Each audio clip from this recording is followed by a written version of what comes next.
Welcome to It's Not About the Money, a podcast in search of grounded fundraising. I'm Heather, and together with my co-host Andy, we look beyond the quick tips and formulas. Join us as we explore the nuance and complexity of ministry fundraising. If you want to thrive in partner development, not just survive it, this is the place for you. Hey there, and welcome back to the show. This is our first recap of season 3, and we will be discussing the episode that Andy and I did with Drew Remke on the role of the church and the role of the sending organization and how they can work together. So joining me for this conversation today, we have Corrie, who you guys know by now, well loved around It's Not About the Money. And we have another guest with us today. Her name is Corrie.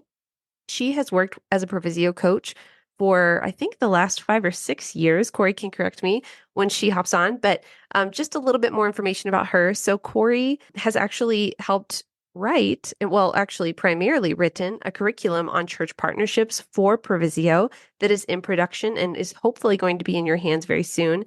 But for that reason, and just for her experiences in fundraising herself and in coaching others, we wanted her to be part of this recap conversation.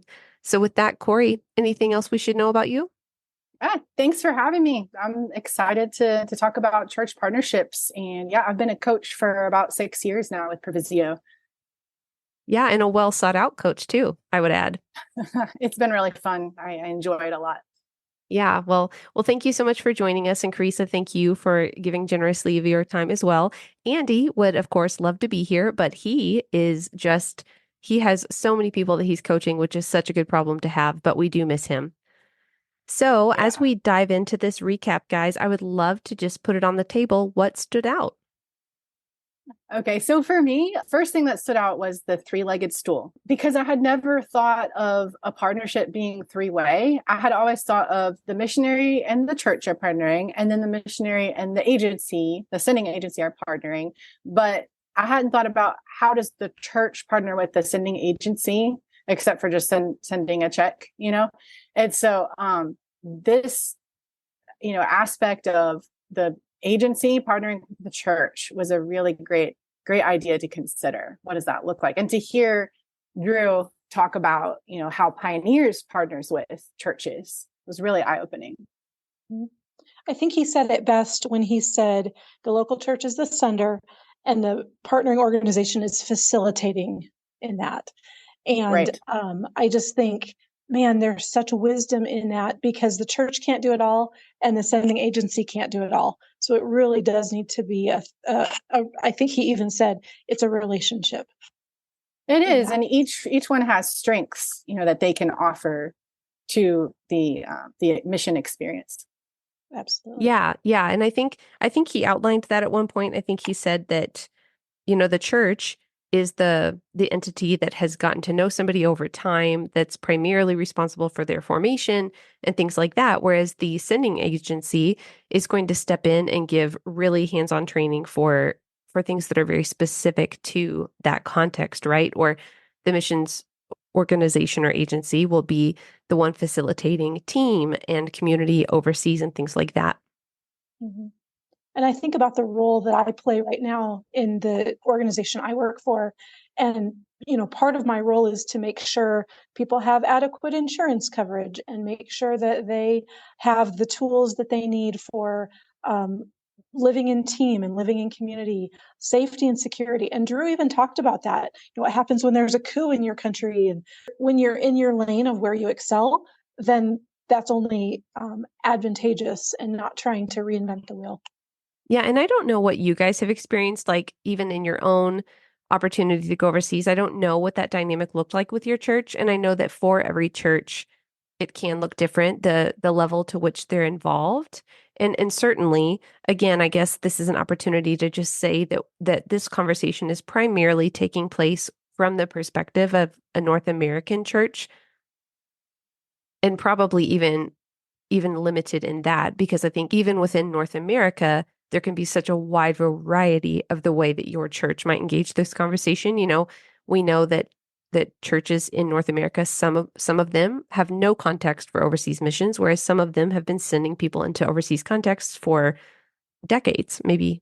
So yeah, so there are some limitations in this conversation, but I guess just to talk about our own experiences, what did it look like for your church to partner when you were sent?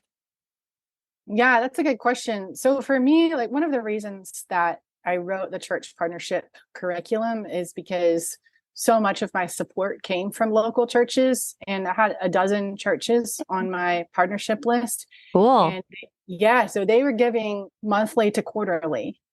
Some churches would give annually, but they were all giving regularly. And they were all different sizes of churches. And so they were all giving different sizes of gifts. And so I'm from a rural area. And so I had a lot of smaller churches of less than 100 people. And so a lot of those churches were giving $25 a month. And that was a lot for them. And that was, a partnership that they kept up with me. I was on the mission field for 9 years, and they continued to do that every month for 9 years.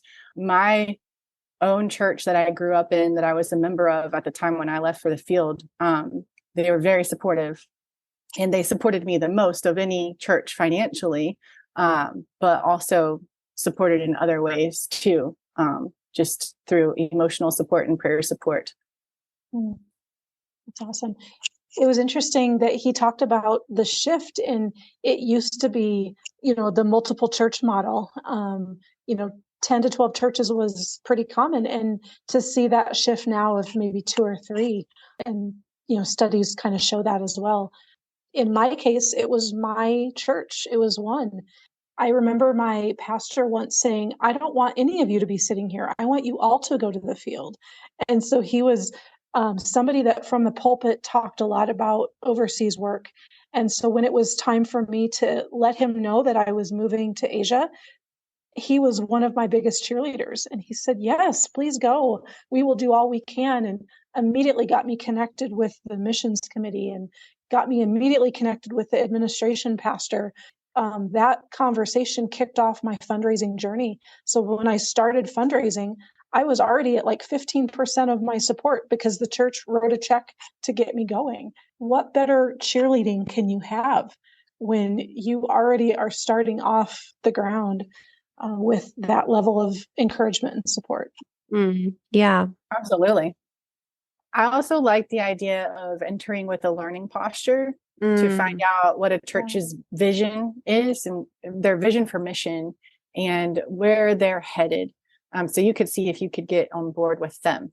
Because Drew talked about, going in and saying, this is my vision, and I hope you will support me, without asking them, well, what's their vision? So I think it's important to come and to be selfless and to listen, to have that humble posture, and not expect them to jump on board immediately or prematurely.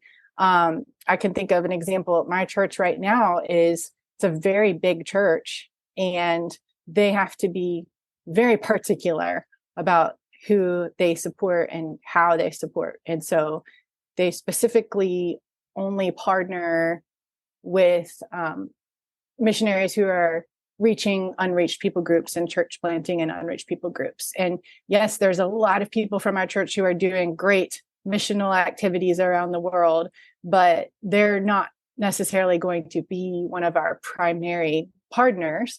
And so they just have to narrow it down because it's such a big church. So if I were to enter in and say, hey, this is what I'm doing, support me, I need to be aware of what their vision is first. Yeah. And I think that humble listening posture is actually probably just something really helpful for all 3 parties, of that stool. I know that if Andy were here, he would likely share that in his own experience, when he and his family, I think for their second tour, decided to go back overseas, maybe it was the first, but the leaders of his church at the time actually went to the sending organization, sat down with them and said, we want to help. How can we help? So they very much had a listening posture as they approached that organization. And I think that was probably really helpful. Something else that occurred to me when you were talking, Corrie, is just that I don't think I mentioned this, but another kind of lens you bring to this conversation is that you are part of a missions committee, correct? You sit on a missions committee for your church? Mm-hmm. That's right.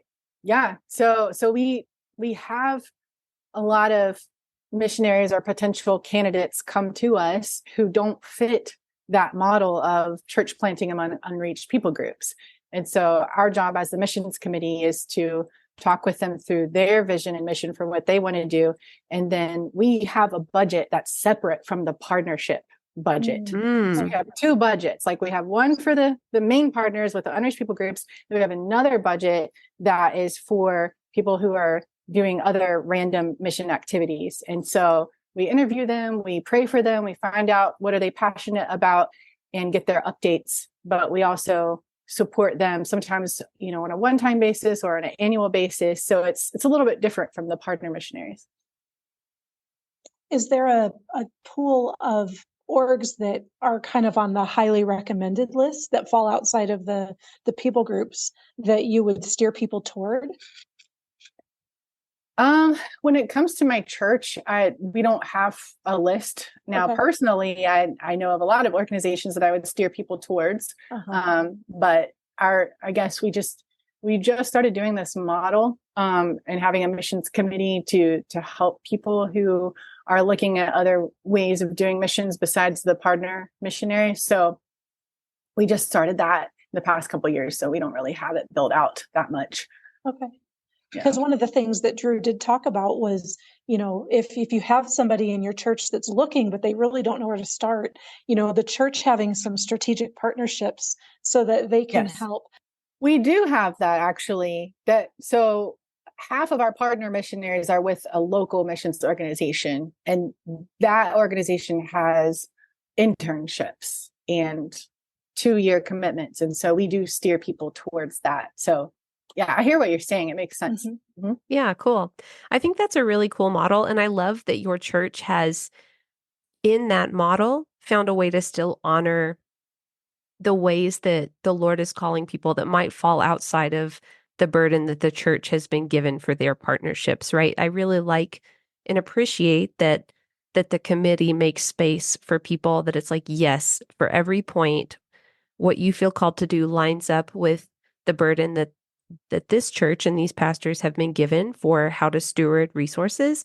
And if you have a calling and desire that falls outside of that, we still want to have a conversation with you, and we still want to, as your church, be supportive. It just might look a little bit differently because it's not kind of point for point what we feel our resources are supposed to go to. Does that make sense? And is that fair? Yeah. I mean, I think our church is also big on allowing the missionary candidates to talk to anybody in the church, to talk to their life group, their small group, their Sunday school class. And so we want other people to know about what they're doing, even if it doesn't match the partner missionary vision. Yeah, which is also really helpful because, as we again talked about in our conversation with Drew, that's not necessarily always the case. And I definitely want to have generosity of heart in understanding that that churches probably have reasons that they don't want people in their congregation to be approached. I think Drew said that in one experience he had, there was a businessman that could have every lunch of his week filled with people asking for support because of the size of the church. So certainly there are circumstances where, in generosity of heart, we can say, okay, that makes sense.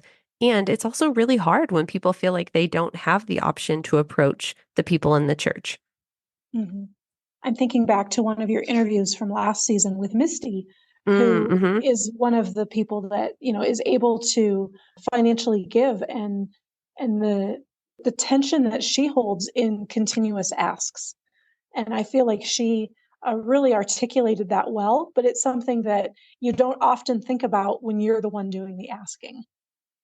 Right. Something else I really appreciated from our conversation with Drew is just how he emphasized all of the non-financial benefits of partnering with the church.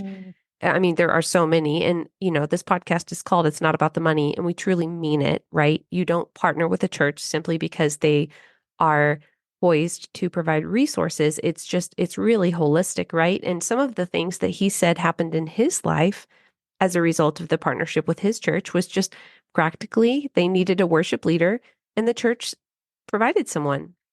And practically they needed help with homeschool, and the church helped with that.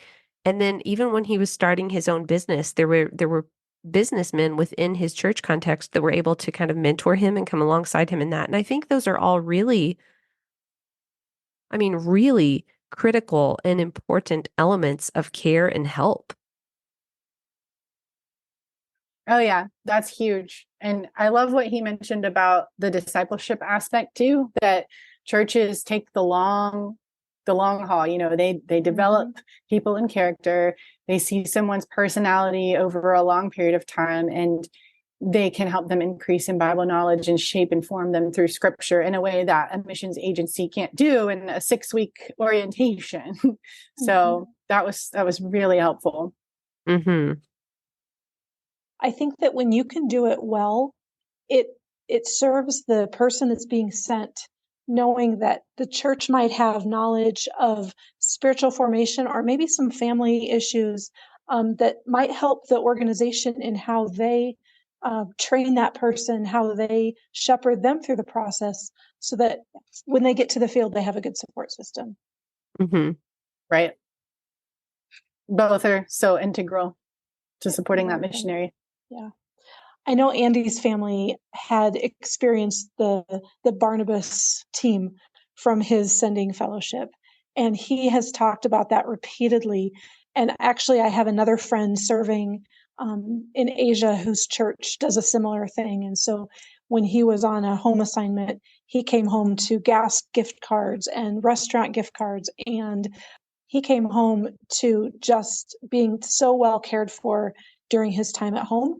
And the church really understands what it means to support and be that core team or that Barnabas team. And I hope more churches catch on to that.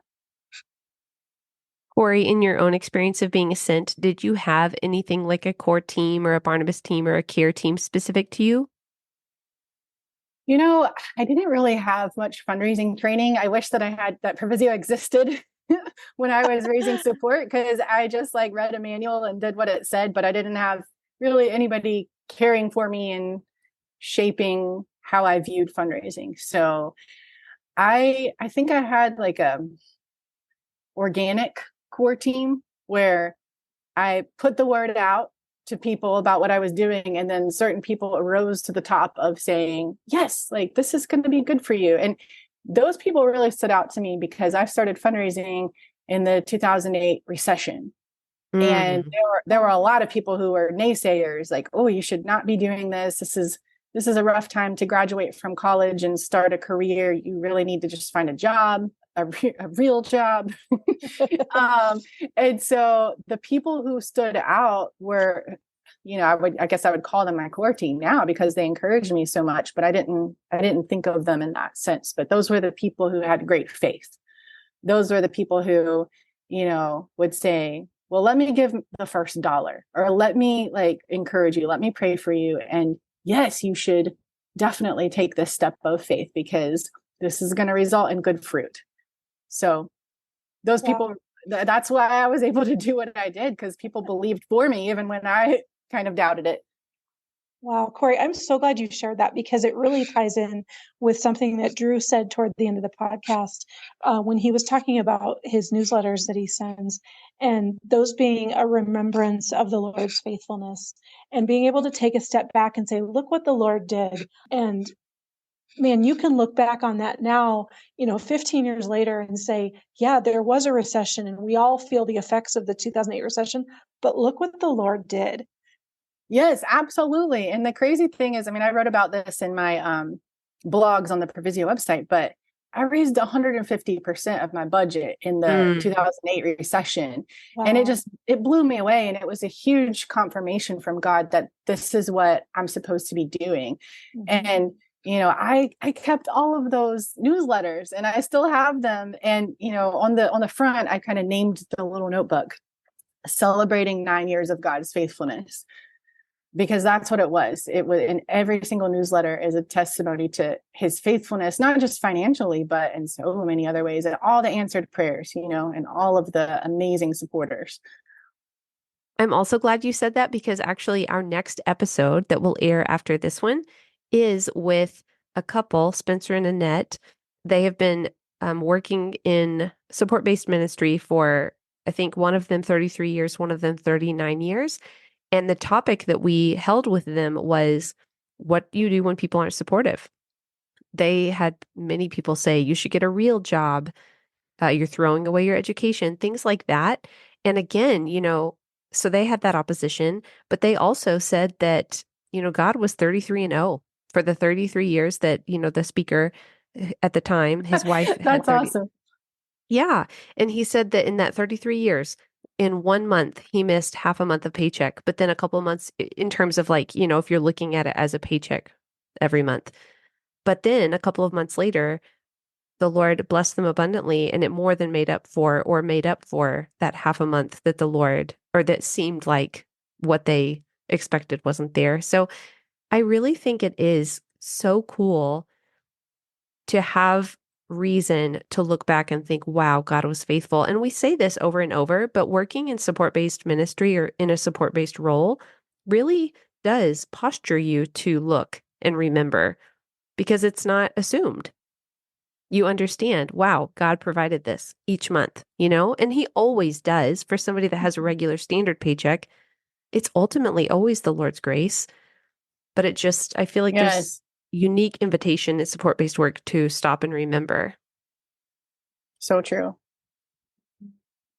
And I think until you've done it, you truly don't understand how beautiful it is.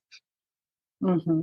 Or how hard. I mean, it's also hard. Don't hear us It's both. saying, yes, Yeah, it is you hold that definitely tension. both. But isn't that just the tension of life anyways? Mhm. Isn't it just a tension of breathtaking beauty and, I mean, soul-crushing sorrow, like holding those and ultimately letting the Lord hold you in those? Yes, so true. Well, is there anything else that stood out to either one of you that you want to make sure we talk through? He started by saying it's all about relationship and talked about community and talked about the beauty of the things outside of the financial provision. And I Mm-hmm. think I just was reminded over and over that church is about community and church is about relationship. And Heather, you and Andy, talked about the trend of church at home and coming out of the pandemic, and you just don't get that sitting at home. And so I hope that the listeners will hear the importance of attending and being involved in local church through that, because it's such a critical piece. So Corrie said that also really stood out to me, and I wanted to bring out something that I ended the church partnership curriculum with, and that is what you just said is the fellowship part. There's this word in the New Testament called koinonia. It's a Greek word, and I had always assumed that the word meant fellowship, which it does, but I did some deep diving into koinonia, and I learned that it has a broader definition. And according to Strong's Concordance, koinonia literally means partnership, contributory help or benefaction, participation, sharing, communion. And there are so many instances in the New Testament that mention koinonia that are also talking about financial support. And so, the early church devoted themselves to fellowship, but they were also sharing in each other's needs. And, in Second Corinthians, the Macedonian brothers and sisters actually pleaded for the favor of participation, in financial support. And then Paul is commending the Corinthian church for generous financial contribution. And, all of these examples, the word koinonia is used. And this is also the same word that is used to describe our relationship with the Holy Spirit. Ooh, cool. So yeah, so like our koinonia, our fellowship with the Holy Spirit. So to me, it's very clear that financial partnership with churches is so much more than simply asking for money. There's a spiritual transaction that's happening when you build a partnership with a church, and they're not just participating in your financial support, but in your life. So yeah, I'm just hoping that people who listen to this who are trying to build partnerships with churches can really see that it's a sweet communion in each other's lives. I think that is such a beautiful vision for what the intent or part of the intent of that relationship, what it should look like. I think I'm also aware, as we're talking about this, that there is some nuance and definitely these days a lot of hurt that can be mixed in with the way people have related to churches or the way that churches have related to people. I mean, certainly we are living in a time where sadly there's been a lot of, I guess, betrayal by leaders or just a lot of dissonance with who leaders have said they are and who organizations, have said they are, and then what comes to light. And so I say a resounding yes and amen to everything you just said, and then to Carissa, your call to push in to the local church. And I think that's absolutely the Lord's heart and intention for us. And if you're listening and just thinking, yeah, well, that would be great, but that has not been my experience, then I encourage you to talk with other believers about that, to find safe people who love Jesus and talk to them and see if they might know a space that you could plug into and that you could, I guess, try again, if you've pushed into church and there's been hurt there. So I think that sadly the local church and again the North American church has really taken some hits in terms of broken trust and even, a lot of angst depending on your political party or the way you feel about this thing or that thing. I mean, there's so many things that this is not the space to get into. It is a space to highlight those things exist, and there's some nuance here, and there's a lot of beauty in pushing in and partnering with the local church. Mm-hmm. Good. And I think the last thing I wanted to say is I was just I'm routinely so blessed by the guests that we have on here, by their posture and their humility and just how well they're able to speak to what we've asked of them. And I just found Drew to be that way as well. He was such a kind man, so well equipped to speak to this. Very knowledgeable. Yes. Yeah, I really appreciated the Super perspectives he thorough. had. Yes. Yeah. Well, Corrie, thank you so much for giving of your time and being willing to come on and use your own experiences to speak into this recap. Absolutely. Thank you so much for having me. This is definitely a topic that's close to my heart. Yeah, and like we said, like we mentioned, Corrie has written a module that addresses church partnerships. There's multiple elements to the module. It's very thorough and very helpful, and it is in production to hopefully be in your hands soon. So you can look forward to that. And then Carissa, thanks so much for filling in while Andy is busy doing what Andy does. You're welcome. It's an honor to be back.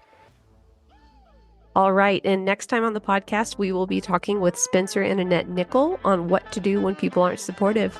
Until then.